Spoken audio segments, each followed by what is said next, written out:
Do you ever feel like you're seeing the world through a different lens? Understanding things others just don't seem to grasp?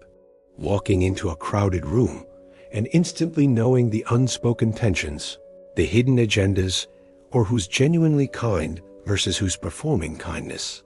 If you're nodding right now, that outsider feeling isn't a flaw, it's your superpower for cutting through society's lies. Picture this. You walk into your office Monday morning.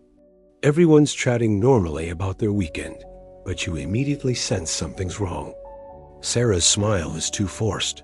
She's hiding relationship problems. Mike's being extra loud and jokey. He's covering anxiety about his performance review. The boss is being unusually friendly. Layoffs are coming. Within 5 minutes, you know more about what's really happening than people who've worked there for years. Your friends think you're psychic. Your family says you overthink everything. But here's what nobody tells you. You're not reading minds. You're reading what Carl Jung called society's shadow, all the truths people refuse to acknowledge. This is why you've always felt like an outsider. You can't participate in the collective delusion that everything is fine when you can literally feel that it is not. Remember your last job interview?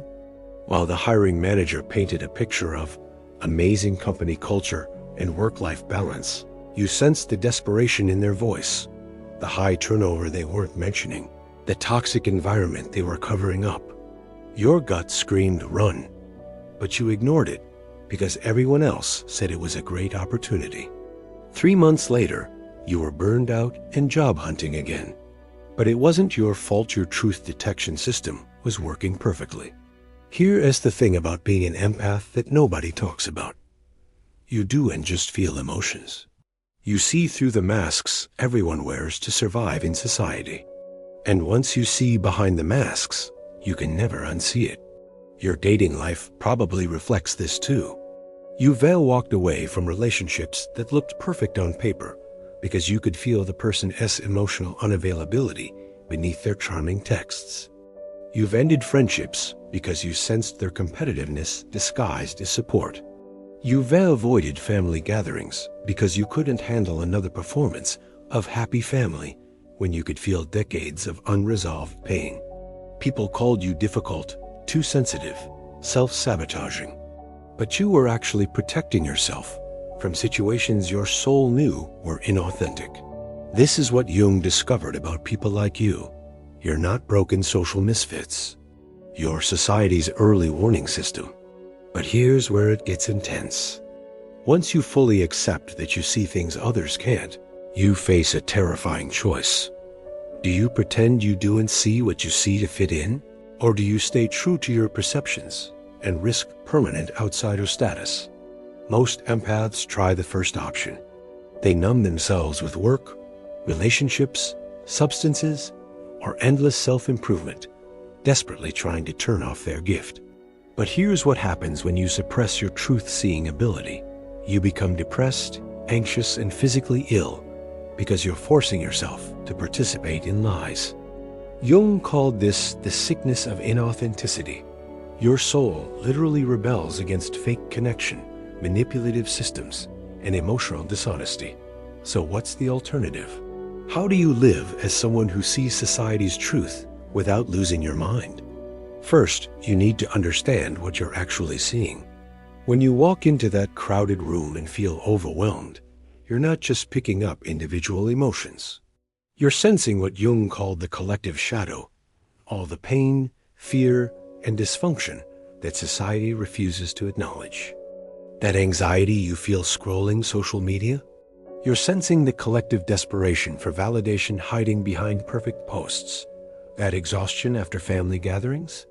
You're absorbing generations of unprocessed trauma that nobody talks about.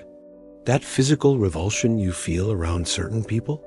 You're detecting emotional manipulation before your conscious mind recognizes it. Your nervous system is like a highly sensitive radar that picks up psychological pollution others can't detect. This is why crowded places drain you, why you need so much alone time, why you can't watch violent movies or stay at parties for long. But here is the revelation that changes everything. Once you stop seeing this sensitivity as a curse and start seeing it as information, you can learn to use it strategically. Let me tell you about Maya, an empath who used to call in sick every Monday because she couldn't handle her toxic workplace. She thought something was wrong with her until she realized her body was giving her accurate information about a psychologically unsafe environment. Instead of medicating her sensitivity, she started job hunting and found a company where her intuition felt calm. 2 years later, she's thriving in a leadership role where her ability to read people and situations is valued as strategic insight. Or consider James, who used to hate dating because he could sense people's hidden agendas within minutes of meeting them. He thought he was being judgmental until he learned to trust his perceptions. Now he can quickly identify genuine people and avoid emotional manipulators, leading to the healthiest relationship of his life. This is what happens when you stop fighting your gift and start using it consciously. But there's a catch. Living as a conscious truth seer means accepting that you'll never fit into unconscious social structures. You can't fake enthusiasm for meaningless work. You can't pretend toxic relationships are healthy. You can't ignore injustice that others dismiss. This permanent outsider status is the price of psychological freedom, but it's also your greatest strength. Here's why. While everyone else is trapped in social performances, you have access to reality. While others are confused by mixed messages and hidden agendas, you see straight through to people's true intentions. While others get stuck in dysfunctional patterns, you can recognize them immediately and choose differently. Your outsider perspective gives you what Jung called the transcendent function, the ability to see the bigger picture that participants in the system can't perceive. But to use this gift without burning out, you need specific strategies. Energy protection. Before entering any social situation, visualize a protective bubble around yourself. Remind yourself that other people's emotions are information, not instructions. You can observe without absorbing. The 5-minute rule. When you sense something's wrong in a situation, give yourself 5 minutes to feel and process it. Then ask, is this mine to fix or mine to witness? Most of the time, it's just yours to witness. Truth-telling boundaries. You don't have to expose every lie you detect. Choose your battles. Sometimes your job is just to remain undeceived, not to convince others. Energy discharge. After social interactions, you need to discharge the emotional residue you've absorbed. Go for a walk, take a shower, journal, or do whatever helps you return to your own energy. Authentic connections. Prioritize relationships with people who value honesty over performance. Even one genuine friendship can sustain you through a world of fake interactions. The most important thing to understand is this: your role as an outsider isn't punishment, it's as purpose.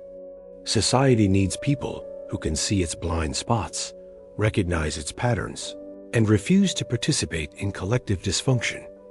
You're not here to fix everyone or save the world. You're here to remain conscious in an unconscious world, to choose authenticity over approval, and to model what it looks like to live according to inner truth rather than external expectations. When you fully embrace your role as a conscious outsider, something magical happens.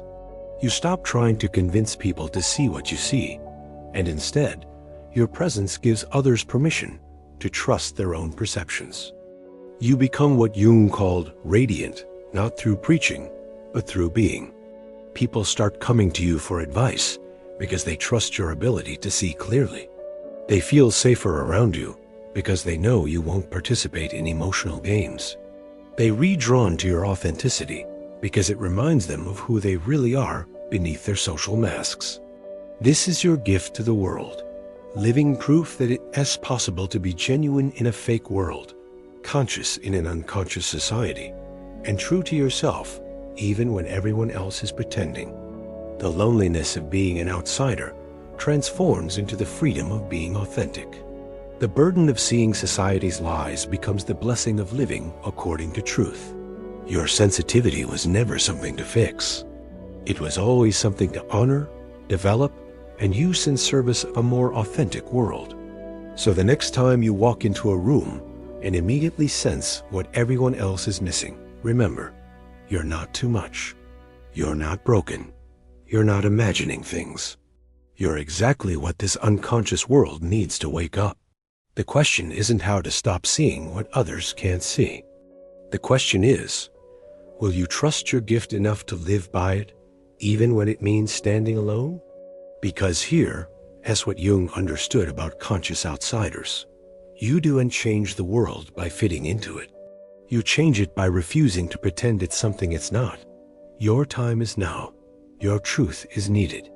The world is waiting for you to stop hiding your light and start shining it exactly where society needs illumination most. This is your calling. Will you answer it?